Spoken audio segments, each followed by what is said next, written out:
Y dentro de toda esa área geográfica puso Dios al oriente del Edén el huerto, o el jardín donde colocó a la primer pareja humana. Entonces, cuando hablamos de que Adán y Eva crecieron en el Edén, nos equivocamos, porque Dios crea a Adán, síganme con cuidado, fuera del huerto. Y ya que Dios creó a Adán, lo coloca dentro del huerto, o el paraíso, o el jardín. Y las únicas que fueron creadas en el huerto, en el paraíso, fueron las mujeres. Nadie se alegra, ¿verdad? Menos los hombres. Vean antes en el capítulo 2 del Génesis, versículo 8, y Jehová Dios, bueno, vamos a ver, sí, Jehová Dios plantó un huerto en Edén. O sea, Edén era la zona geográfica. Fíjense cómo comenzamos a estudiar la Biblia detenidamente y nos sorprendemos de cosas que no habíamos notado antes. Por eso esta serie se llama Los Misterios de Dios. Jehová plantó un huerto en Edén al oriente y puso allí al hombre. O sea, Adán fue colocado en el huerto del Edén. No fue creado en el huerto, fue creado en el Edén, o sea, en la zona geográfica. Y ahí puso al hombre que había formado, y ahí hizo Dios nacer los árboles que ya sabemos, del árbol de la vida, los árboles frutales, etcétera, etcétera. Versículo 10. Y de ahí del Edén, o sea, no del huerto, del Edén salía un río para regar el huerto, y de allí se repartía en 4 brazos. El nombre de uno era Pisón. Este rodeaba la tierra de Ávila, donde hay oro. Y el oro de aquella tierra es bueno. Allí también hay también bedelio y ónice. El nombre del segundo río era Gilgón. Este es el que rodea toda la tierra de Cus, o sea, el África. Y el nombre del tercer río Hidekel, que este es el río Tigris. Este es el que va al oriente de Asiria. Y el cuarto río es el Éufrates. Entonces, cuando vemos un mapa actualmente de toda la zona del Medio Oriente, nos damos cuenta que el río Tigris y el Éufrates cruzan por Siria e Irak y desembocan casi en el Golfo Pérsico, e Israel está un poco atrás. Pero recordemos algo, cuando vino el diluvio universal, cambió completamente la geografía del Medio Oriente. Muchos creen que el río que no tiene nombre aquí era el río Nilo, que está en Egipto al sur de Israel. Entonces, cuando vemos todas estas cosas, podemos nosotros ya armar nuestro rompecabezas, porque la suma de la Biblia es la verdad. Tenemos que tomar aquí y tenemos que tomar allá para poder realmente descubrir los misterios que están aquí escondidos. Vayamos rápidamente para comprobar esto al libro de Deuteronomio capítulo 32, Deuteronomio 32, y veamos nosotros en el versículo 8 que la Biblia nos muestra cuando el Altísimo hizo heredar a las naciones. En otras palabras, aquí en este pasaje Dios nos muestra que la conformación geopolítica y geográfica del mundo Él la dividió. Se cree, ¿verdad? Y está comprobado que los 5 continentes que hay ahorita era un solo bloque de tierra. Y Europa se desprendió de América, África se desprendió también, Australia también. Entonces nos damos cuenta que antes todo estaba pegado, pero vino un cataclismo como el diluvio que comenzó a separar los continentes, y esto está demostrado paleontológica y arqueológicamente y antropológicamente también. Y dice aquí la Biblia que Dios hizo heredar las naciones, o sea, Dios le dio a los españoles, ustedes van a ser españoles, italianos, etcétera, etcétera, y vino la división completa del mundo cuando hizo dividir a los hijos de los hombres y estableció los límites de los pueblos según el número de los hijos de Israel. Dios reparte el globo terráqueo y Él organiza la geografía del globo terráqueo poniendo en medio a la nación de Israel, al puntito insignificante que ocupa Israel, que no es más grande que el mismo estado de Nueva Jersey en Estados Unidos. Si tú ves un mapa geográfico, Israel casi ni siquiera se puede distinguir, junto a Egipto, junto a Siria, junto a Jordania, Irán, etcétera, etcétera. Ahora, veamos esto en Ezequiel capítulo 5, esta verdad, que Israel es el centro del mundo entero. Y vamos a ir desarrollando esto poco a poco, y les repito, nos va a sorprender. Dice Ezequiel 5, versículo 5, así ha dicho Jehová el Señor, esta es Yehú Shalom. Yehú, ciudad, Shalom, la paz. La palabra Jerusalén, Yehú Shalom, significa la ciudad de la paz. La puse en medio de las naciones y de la tierra alrededor de ella. Esta palabra en medio es la palabra Tawej, que significa ombligo. La puse como el ombligo de las naciones.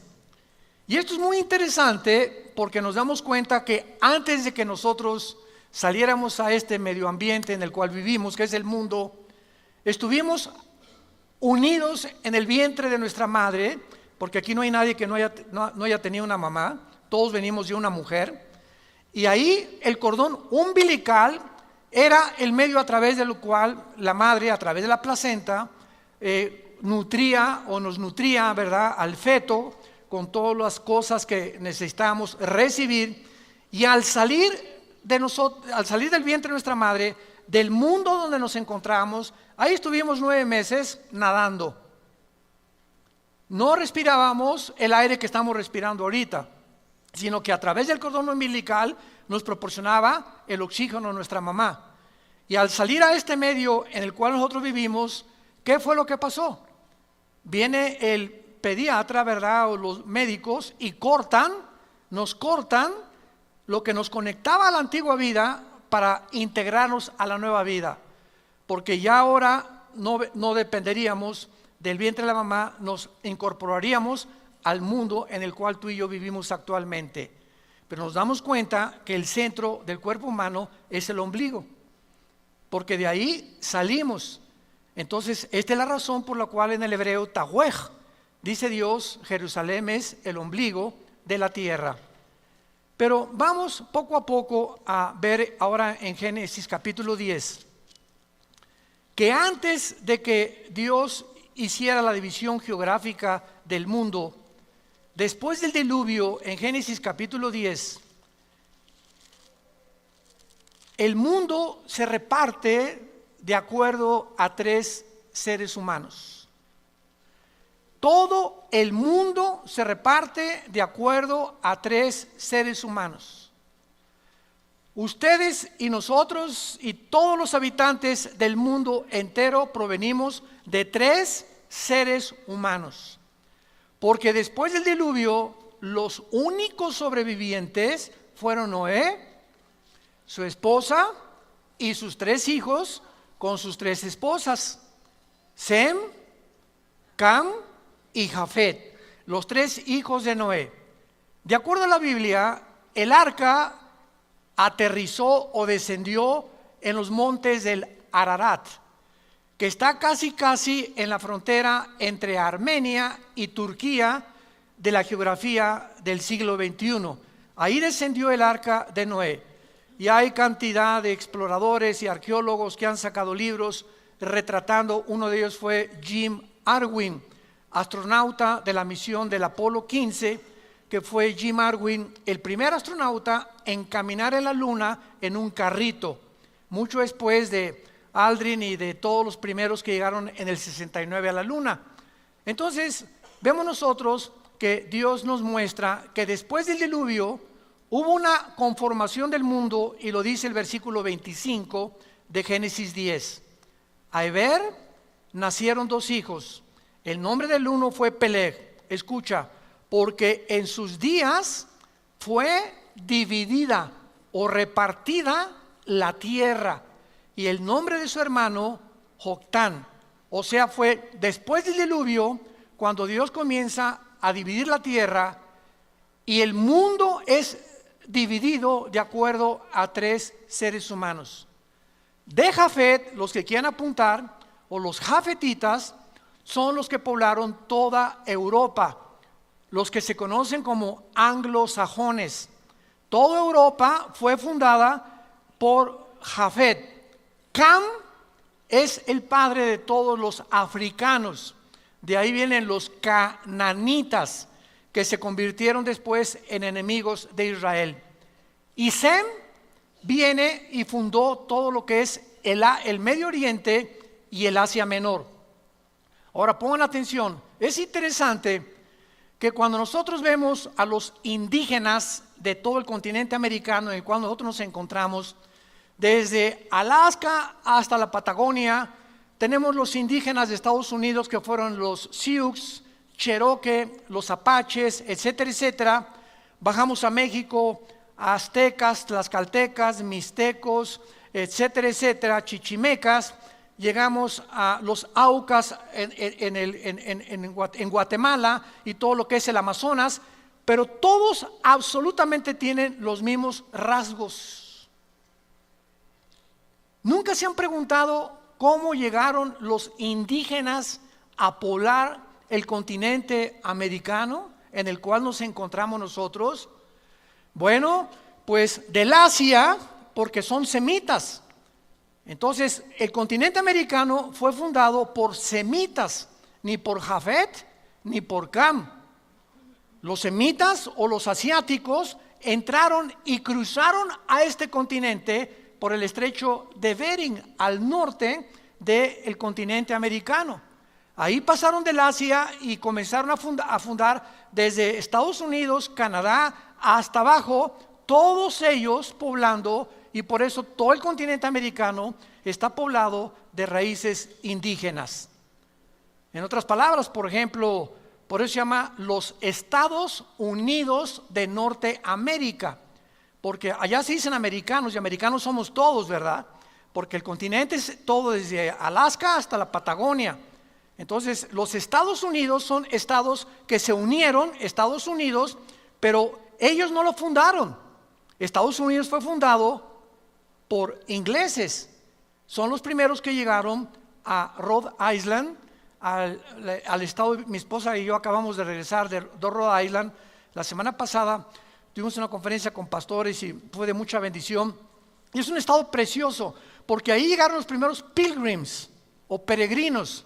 ¿Ya han visto ustedes las películas esas donde llegaron con este libro? Entonces pisaron tierra americana huyendo del catolicismo que el Vaticano hizo para acabar con todos los que no fueran unidos y no creyeran que solo Roma salva. Huyeron y fue la reina Victoria que comenzó a permitir que huyeran de Inglaterra hacia América y colonizaron en 1625 aproximadamente los Estados Unidos de Norteamérica. Entonces llegan los europeos aquí a América. Y entonces comienzan a predicar la palabra de Dios, a fundar iglesias. Quisieron colonizar, ¿verdad? Pues todo lo que es Texas y todo, y esas guerras de los Apaches. ¿Se acuerdan ustedes de los Sioux? Que no querían cambiar su cultura ni mucho menos. En fin, fue un derramamiento de sangre tremendo. Después llegaron los italianos a Nueva York. Después llegaron los alemanes. Y así Estados Unidos es una nación formada de todos los, ahora sí que todos los personas del mundo entero y de todas las nacionalidades.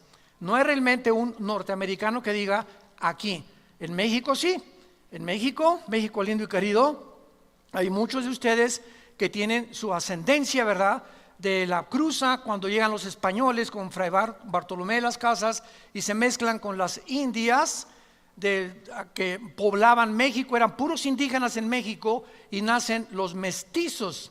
Entonces llega Hernán Cortés y todos los colonizadores y unen la religión católica con la brujería de los indígenas. Se llama sincretismo, si lo quieres apuntar. Sincretismo. ¿Qué es el sincretismo? La mezcla de una religión con la brujería. Entonces vemos nosotros que dentro de las mismas religiones hay mucha brujería. Yo no sé cuántos han notado que en la mayor parte de iglesias hay gárgolas. Y no sé cuántos de ustedes han visto así las gárgolas, a lo mejor no saben ni lo que son las gárgolas, son demonios. Impresionante que casi en todas el 90% de las iglesias hay gárgolas, así como estatuitas. Vaya por ejemplo a Mérida, Yucatán, y casi todas las avenidas de Mérida son puras gárgolas. O sea, hay una influencia tremenda demoníaca en México, Centroamérica y Sudamérica. Porque cuando llegaron a colonizarnos no llegaron con este libro, llegaron con la religión. No trajeron el evangelio, trajeron la religión que se mezcló con la brujería. Muy bien, abandonando este desarrollo que estamos haciendo de la colonización y de dónde provenimos nosotros, nuestro punto principal es el siguiente. Realmente el huerto del Edén se encontraba en lo que es ahora la ciudad de Jerusalén.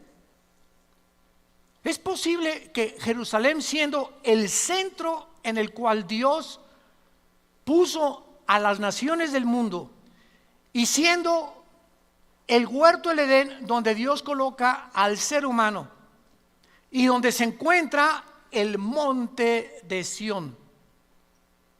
¿Saben por qué se llama Jerusalén el monte de Sión? Gracias a David, porque Jerusalén está en un monte, también le llaman el monte del templo. ¿Y saben ustedes dónde se encontraba? Virgen de qué llamamos ahorita, de la Macarena. ¿Dónde se encontraba el huerto del Edén? Exactamente, vamos ahorita a verlo, donde se encuentra ahorita la mezquita de Omar, el domo de la roca. Cuando llegas a Jerusalén hay un domo impresionante dorado, y ese domo es una mezquita musulmana. Y debajo de ese domo y de esa mezquita musulmana se encuentra lo que era el templo de Salomón, que reconstruyó el rey Herodes, y que desde el año 70 después de Cristo hasta nuestros días los judíos no han podido hacer sacrificios. Y el judaísmo es una religión de sacrificios. No han podido hacer sacrificios porque no hay sacerdotes, no hay corderos y no tienen templo. Entonces, para que ellos recobren ese templo, que en el año 605 después de Cristo, uno de los líderes musulmanes, Omar, que era uno de los califas del Imperio Otomano turco, que hasta 1923 gobernaron casi la tercera parte del mundo, él inventó la religión del Islam, Mahoma. Y entonces construyeron a donde estaba el templo judío, como ya no había judíos, y los dispersaron por la maldición que cayó sobre ellos, construyeron la mezquita de Omar o la cúpula de la roca, y ahí se encuentra debajo el templo judío. Y es interesante, ahora que vayamos el año que entra, los que nos van a acompañar en junio, vamos a Israel del año que entra, es interesante que en la parte occidental del domo de la roca o de la mezquita de Omar, en árabe está escrito estas palabras: la roca del templo del huerto del Edén. Los mismos musulmanes escribieron esto: la roca del templo, el huerto del Edén. Y la puerta norte de la mezquita se llama la puerta del paraíso del Edén. Ba-ej-jina en el árabe. Y en el piso de enfrente hay una puerta de piedra de jaspe color verde. En medio de medio metro cuadrado que los musulmanes le llaman la piedra del Edén. Vamos pues a descubrir nosotros lo siguiente. ¿Cómo podemos comprobar que el huerto del Edén se encontraba en Jerusalén cuando ya vimos que cambió la geografía, la topografía, todo lo que ahorita vemos después del diluvio, y el descubrimiento que nos confirma que el huerto del Edén se encontraba en la ciudad de Jerusalén? Es que a Jerusalén se le llama el monte de Sión o el monte del templo, y es ahí donde fue creado Lucifer.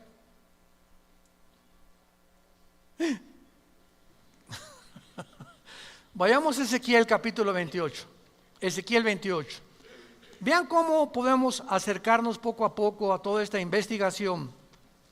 En Ezequiel 28, la Biblia nos da la localización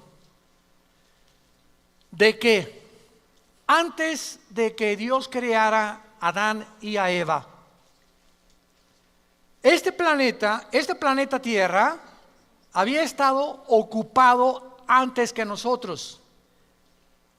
Se le llama el mundo pre-adámico, pero no por seres humanos, porque fuimos nosotros una creación especial de Dios después de los ángeles.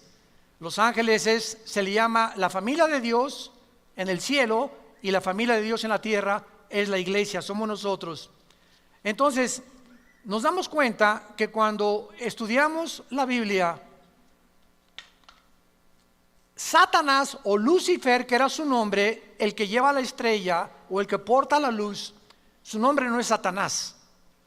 La palabra Satanás viene del hebreo Satán, que significa enemigo o adversario. Entonces es un título nada más. Licenciado Carlos Vélez. Licenciado es el título, su nombre es Carlos, su apellido es Vélez. Entonces cuando hablamos de Satanás, no es un nombre, es un título, el enemigo de Dios.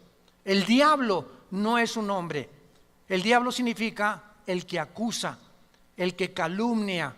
Son títulos que nos hablan del carácter de Lucifer. El nombre de él es Lucifer, la estrella de la mañana, y vamos a ver por qué. En Ezequiel 28, versículo 12 en adelante, dice: Hijo de hombre, levanta endechas sobre el rey de Tiro, y dile, así ha dicho Jehová el Señor, tú eras el sello de la perfección. Aquí inmediatamente descubrimos que no está hablándole al rey de Tiro, a una persona física, humana como tú y como yo.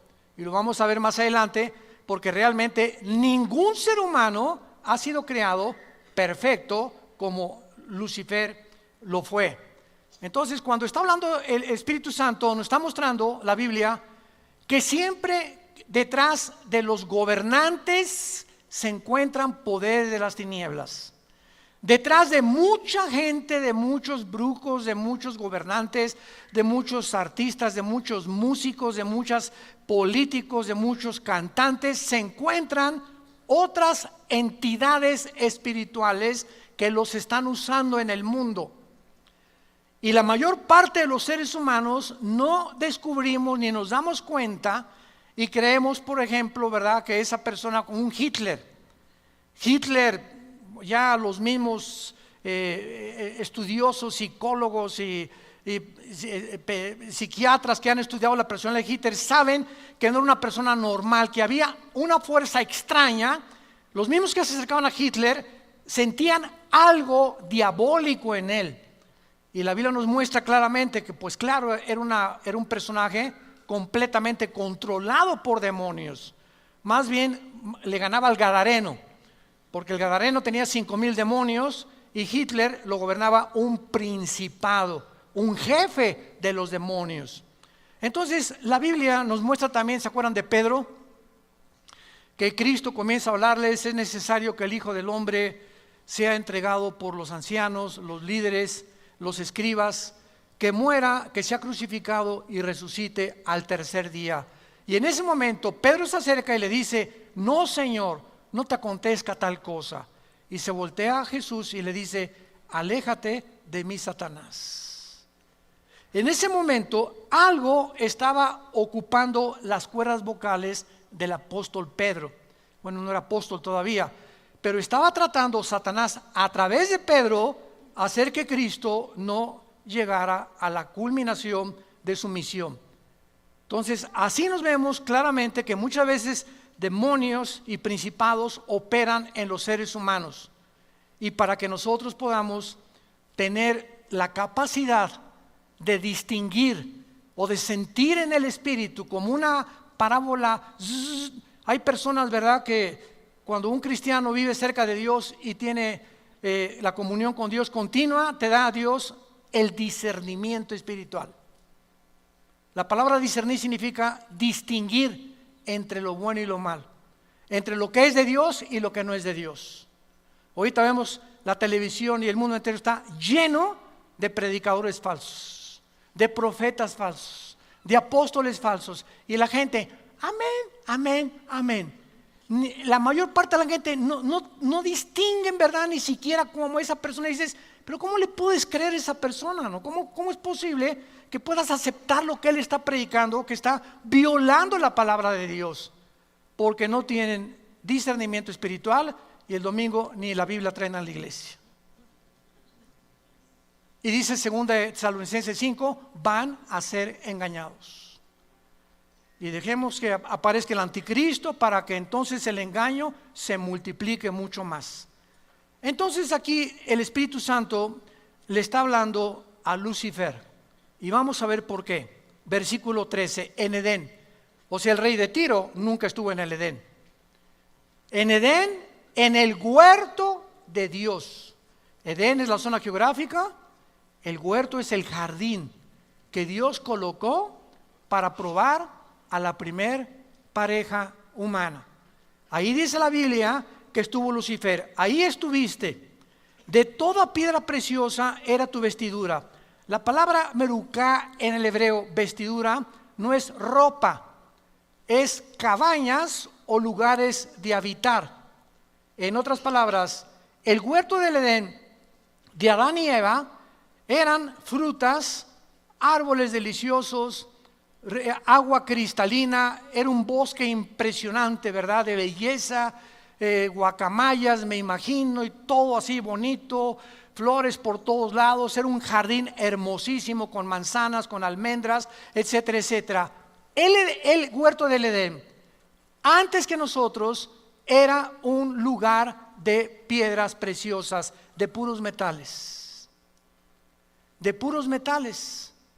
Y cuando dice la Biblia que donde Satanás habitaba era cornerina, topacio, jaspe, crisólito, berilo, ónice, de zafiro, carbunclo, esmeralda, oro, etcétera, etcétera, son las mismas piedras preciosas que usaba el sumo sacerdote de Israel cuando Dios diseña el tabernáculo, y tenía aquí en el pecho, se llamaba el efod.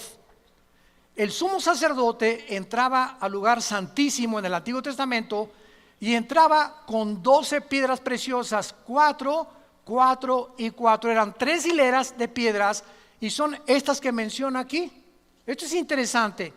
¿Por qué Dios relaciona las piedras preciosas del Edén con las piedras preciosas del sumo sacerdote? Ya cuando desaparece ese Edén y ahora es un paraíso que ya tampoco existe, ¿por qué lo relaciona con las piedras del sumo sacerdote? Esto nos habla que Lucifer fungía y tenía el oficio del sumo sacerdote en el cielo. Vamos con mucho cuidado. Pregunta, ¿pero cómo si no había pecado podía haber un sacerdote? Porque la palabra erios en el griego, sacerdote, significa el que intercede por otra persona. Es lo que significa la palabra sacerdote. Y ahora ya no tenemos nosotros a ningún sacerdote. Ahora nosotros somos sacerdotes cuando recibimos a Cristo, porque ahora yo puedo orar por mis hijos, puedes orar por otra persona ante Dios sin el intermediario de ninguna otra persona. Ya en la cruz a nuestros días, ya no tengo que venir con una persona y decirle, por favor, le voy a decir mis pecados, me confieso y me perdona, pues ese 20 Aves Marías o 5 Padres Nuestros y usted es perdonado. Y eso ya no existe. Ahora nuestro sumo sacerdote es Jesucristo. Y Él es el que está intercediendo por nosotros. Ya no hay necesidad de intermediarios humanos, porque no hay más que un mediador entre Dios y los hombres, Jesucristo hombre. 1 Timoteo capítulo 2. Muy bien. Entonces, esta era la habitación de Lucifer. Y a lo que vamos es que ahí en el lugar del Edén se encontraba lo que se llama el monte de Sión. Dice el versículo 14, tú querubín grande. 2. Lucifer no era un ángel. No es un ángel caído. Lucifer era un querubín. Los querubines son el rango más elevado de todos los demás criaturas que Dios creó. Por favor, síganme. Los querubines es una especie, entidades espirituales completamente diferentes. Unos tienen alas, otros tienen 4 alas, otros no tienen alas. Abajo de los querubines están los serafines. Isaías capítulo 6 del 1 al 4, que están y no bajan a la tierra. Día y noche están santo, santo, santo. Kadosh, Kadosh, Kadosh es el nombre de Dios, el Santo de Israel. Y los ángeles es otro rango de criaturas que Dios creó para mandarlos a este mundo. La palabra malak en el hebreo y angelos en el griego significa mensajero. Entonces la palabra ángel significa mensajeros. Los querubines no son mensajeros, ni tampoco los querubines, ni los serafines. Todos los ángeles son mensajeros, como Gabriel, que es el correo de Dios, el que se le apareció a Daniel en Daniel 10, el que le dijo a María, María, el Espíritu Santo te cubrirá y el santo ser que está formado aquí en tu vientre no es la obra de José. Él no va a poner el cromosoma Y, que es el que determina el género masculino, sino que el Espíritu Santo producirá, así como creó a Adán y Eva, y de la nada le puso los cromosomas y la genética y el ADN de la nada, así a María de la nada Dios creó el cromosoma Y para que fuera formado en la fertilización con el óvulo de María el cuerpo de Jesucristo en su vientre. Entonces esto es muy importante para que nosotros podamos distinguir claramente las clases y los rangos de criaturas que la Biblia menciona. Ahora muy bien, tú querubín grande protector, ¿protector? ¿Qué acaso antes de que, porque aquí todavía no caía, más adelante ya sale su caída, ¿de qué protegía? Querubín, ¿por qué ejercía las funciones del sacerdote del Nuevo Testamento?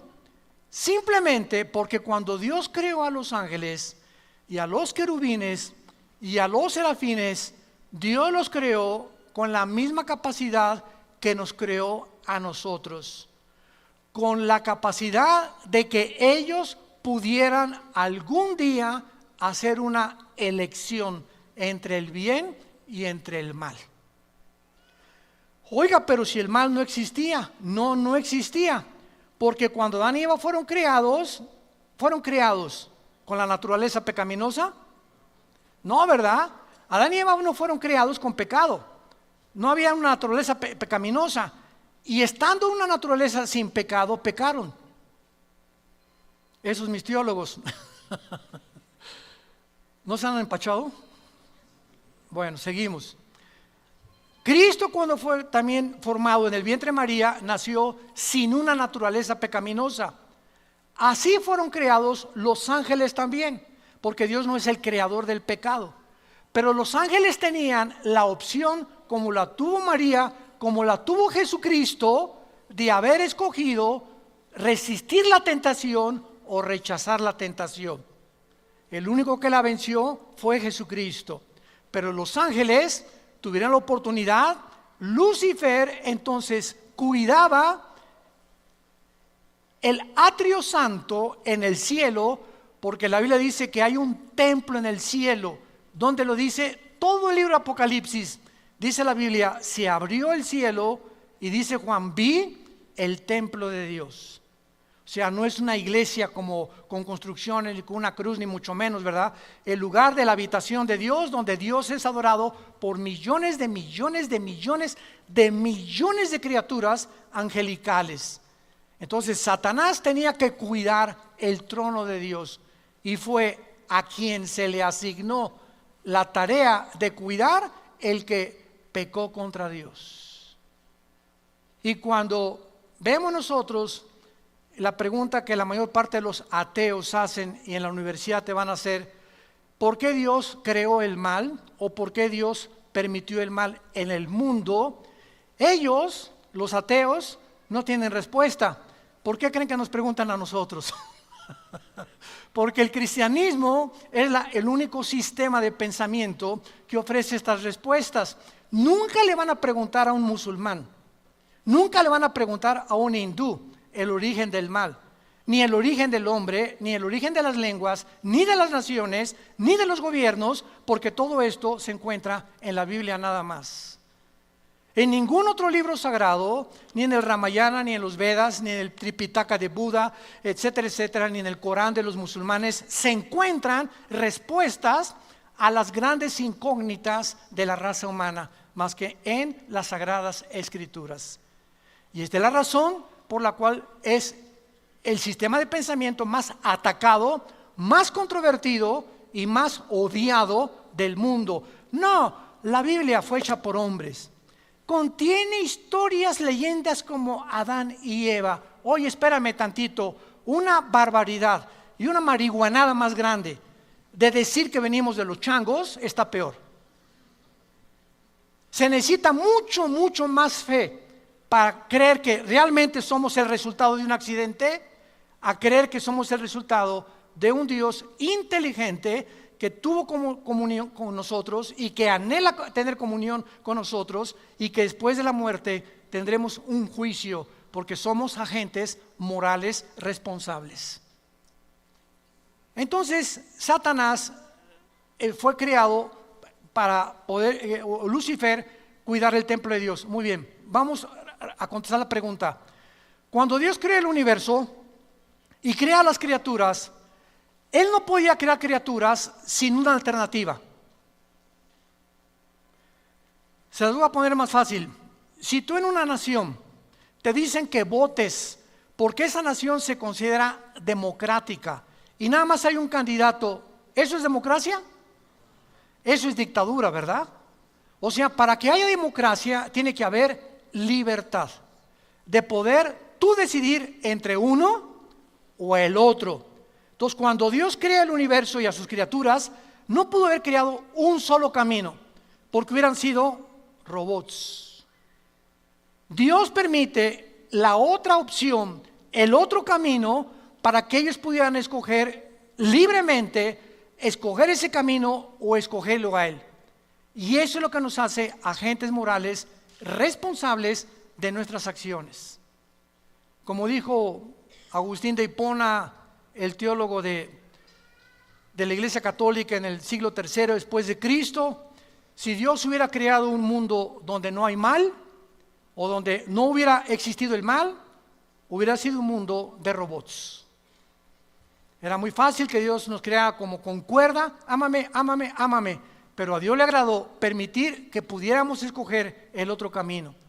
Y esta es la razón por la cual había la capacidad en los ángeles, creados perfectos, como en Adán, creado perfecto, como en Cristo, nacido perfecto de María, la capacidad de que pudieran enfrentar tentaciones para probar realmente si servían a Dios.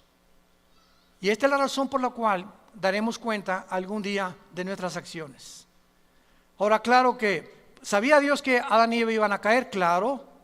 ¿Sabía Dios que Lucifer iba a caer? Claro que lo sabía. Dios es omnisciente. Entonces, ¿por qué lo creó Dios?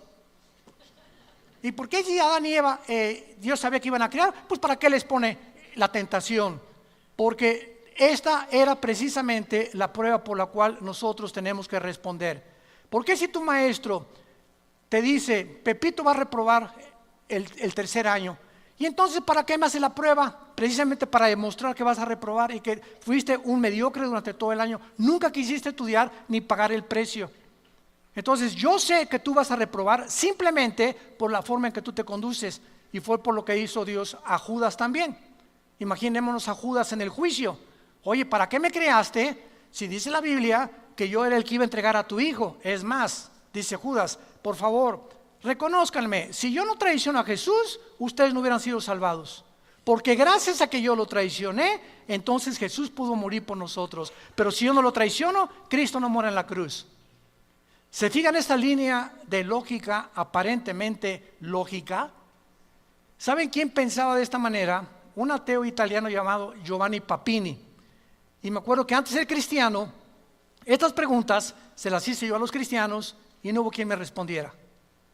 Y por eso persistí en mi ateísmo, porque yo exigía respuestas lógicas, razonables, que me hicieran pensar y me hicieran calcular exactamente lo bueno y lo malo y lo que iba a estar de por medio. Y entonces cuando vemos todo este razonamiento nos damos cuenta claramente, ¿verdad?, de que la omnisciencia de Dios no significa que Dios escoge a unos para el cielo y otros para el infierno. Este es un calvinismo completamente extremo. ¿Dios sabe quiénes se van a condenar? Sí. Entonces, ¿para qué me creo? Porque cuando Judas le diga a Dios esto que acabamos de mencionar, Dios le va a decir a Judas, Judas, yo sabía que tú ibas a entregar a mi hijo, por eso escribí antes de que tú nacieras que eras el hijo de perdición. Entonces, ¿para qué me creaste? Porque si no te hubiera creado y hubiera impedido que hicieras lo que hiciste y traicionar a mi hijo, hubiera violado la característica más grande que le di a los seres humanos, la libertad de escoger. El día que Dios coarte la libertad y que diga, ¿por qué no me impidió Dios que me casara con cabeza de albóndiga? ¿Por qué me permitió Dios que me casara con esta foca? ¿Por qué estas cosas? Es que precisamente tú lo acabas de decir. Dios tiene que permitirlo. No puede impedir nuestro libre albedrío. ¿Y para qué dejó Dios que fumara marihuana? Es que si Él lo impide, te roba nuestro libre albedrío. Y esto es lo que vamos a dar cuentas, precisamente de esto. ¿Por qué Dios me permitió que fuera alcohólico? Es que el alcoholismo no es una enfermedad, es una decisión. ¿Por qué permitió que naciera homosexual? No hay tal gen homosexual. Dr. Francis Collins, presidente del genoma humano, lo acaba de declarar. No hay un gen que pueda justificar a una persona para que sea homosexual. Es una decisión que tú tomas libremente y que nadie te lo impide si ese es el camino que quieres tomar y Dios te deja que la tomes. Entonces, esta es la razón por la cual hay un juicio. Si no hubiera un juicio por nuestras acciones, seríamos puppets, títeres, robots de Dios. Y lo que nos concierne en Ezequiel 28:14 es después de que se le menciona como querubín grande, protector. Escuchen lo que dice: te puse en el santo monte de Dios. Allí estuviste en medio de las piedras de fuego, perfecto eras en todos tus caminos, versículo 16, y a causa de la multitud de tus contrataciones, esta palabra contrataciones, reculá, en el hebreo significa tráfico.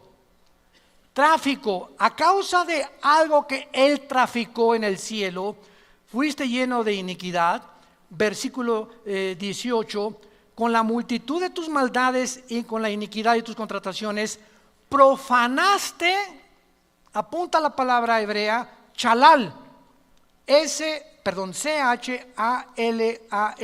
como suena, chalal, que significa prostituir o traficar sexualmente. Te prostituiste. Un tipo de tráfico entre los ángeles. Y profanaste tu santuario. O sea, te saliste del orden en el cual yo te había creado. Y por alguna razón misteriosa, la tercera parte de los ángeles se fueron con él. Dejaron el cielo y se fueron con él. Fueron creados en la tierra, subían al cielo y bajaban al cielo, y todavía Satanás tiene acceso al cielo, pero dice la Biblia, te arrojaré en la tierra. Y aquí fue el lugar donde Dios decidió que Lucifer creciera.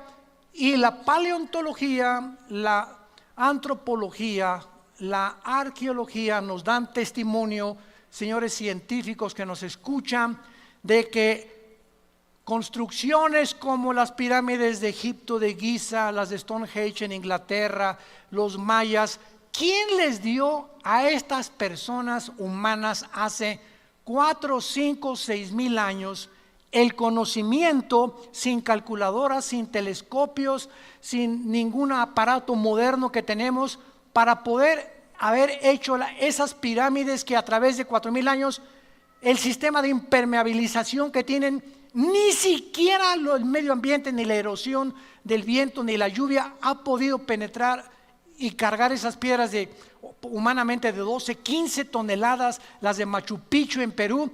Entonces, Discovery Channel, National Geographic, los extraterrestres. Fuimos visitados por extraterrestres, y es más, hasta tenían las escafandras, como etcétera, etcétera, porque ahí están pintados por todos lados. Y venimos a la Biblia. Esto fue la razón por la cual escribí el libro que acabo de escribir, La invasión de los ángeles caídos. Se los recomiendo, ahí explico todo claramente, para que vayas con tu maestro así y le hagas aquí, mire, aquí están sus extraterrestres, maestro. Eso es lo que el mundo llama que una influencia extraterrestre son ángeles caídos. Son los ángeles que tienen la capacidad de materializar la energía. Y el cristiano ni siquiera ha podido descubrir el poder de la materialización de los ángeles, y que son interdimensionales, que pueden estar en una dimensión los ángeles, en otra dimensión pueden entrar a nuestra dimensión de 4 dimensiones, pueden hacerse visibles, pueden comer con nosotros, pueden tomar forma humana como nosotros. Dice Hebreos 13 que muchos han comido o han hospedado ángeles sin que tú te des cuenta, porque tienen esta capacidad. Según de Corintios 11, Satanás se disfraza como ángel de luz. Nunca, dice un dicho, si tú quieres realmente en una reunión saber quién está influenciado por Satanás, es la persona que menos te esperas. En una reunión de 50 personas, un pastor me dijo, si Satanás quiere llegar a usted, pastor, ¿qué va a hacer? Se va a meter entre todas las personas y va a estar de los más cercanos a usted. Muchas personas de las más cercanas a nosotros, tengamos cuidado, pueden tener cara de ángel y pueden ser personas con una apariencia supuestamente buena. Esos son precisamente los que usa el diablo. Se disfrazan como ángel de luz. Nunca se disfraza como el guasón, ni con cara de loco. Él viene como ángel de luz. Entonces vemos claramente que Israel es el monte de Sión. De acuerdo a la tradición judía, el templo del monte, que es donde se encuentra la mezquita de Omar, es el fundamento sobre el cual Dios creó al mundo, porque allí se encontraba el monte de Dios, el huerto del Edén. Ahí fue donde Salomón edificó su templo. Ahí se le apareció en el monte de Sión a David.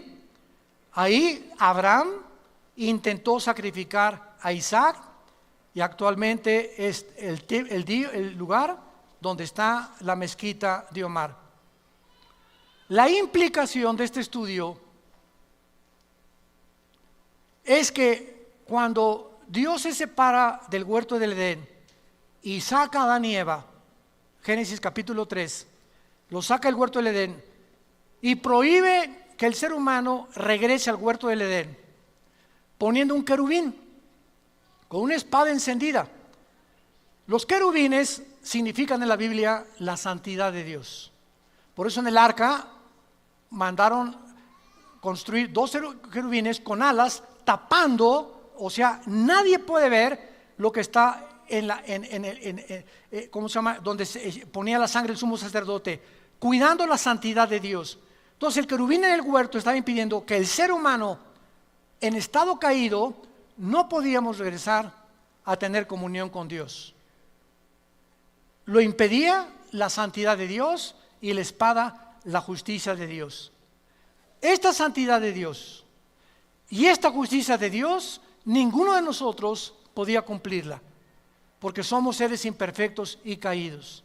Entonces Dios mandó a su Hijo Jesucristo para que Él, en su perfección humana y divina y en su santidad, cumpliera la justicia que nosotros no podíamos jamás cumplir, los mandamientos de Dios. Entonces Cristo muere en la cruz y nos dice: Armando, si tú crees lo que yo estoy haciendo por ti, yo te imputo mi justicia. Yo no soy justo. La justicia es como un saco que traemos puesto, que no es de nosotros, es de Cristo. Pero es esta justicia de Cristo la que tapa nuestros pecados, porque a los ojos de Dios estamos sentados ya con Él. Efesios capítulo 3, estamos ya sentados con Cristo y ya Dios nos ve sin pecado. Esto se llama la posición del cristiano. En la experiencia seguimos pecando, pero gracias a la sangre que es tan fresca como hace 2000 años, la seguimos aplicando todos los días a nuestra vida. Entonces, esta es la razón por la cual los querubines, representando la justicia y la santidad de Dios, fueron puestos para bloquear la entrada del ser humano. Ahora, muy bien, el ser humano es sacado del huerto, pero Dios, rápidamente, Éxodo capítulo 25, para terminar, Éxodo 25, Dios anhela que esa comunión que Él tuvo en el huerto con Adán y con Eva se pudiera continuar manteniendo. Pero como el ser humano no podía cumplir esa justicia y esa santidad hasta la cruz, le dio órdenes a Moisés: constrúyeme un lugar donde yo habite y donde nadie puede entrar más que un sumo sacerdote, una vez al año, que se llamó el tabernáculo. Pero veamos la razón por la cual Dios lo hizo. Versículo 8, Éxodo 25, 8. Harán un santuario para mí y habitaré en medio de ellos. ¿Cuál fue el propósito del tabernáculo en el desierto? Que Dios quería seguir morando en medio de nosotros. Entonces el pueblo venía con los sacrificios y ofrecían el sacrificio, y por un año sus pecados les eran perdonados. Y cada año sacrificios y sacrificios, sacrificios, hasta la cruz de Cristo, el sacrificio perfecto. Y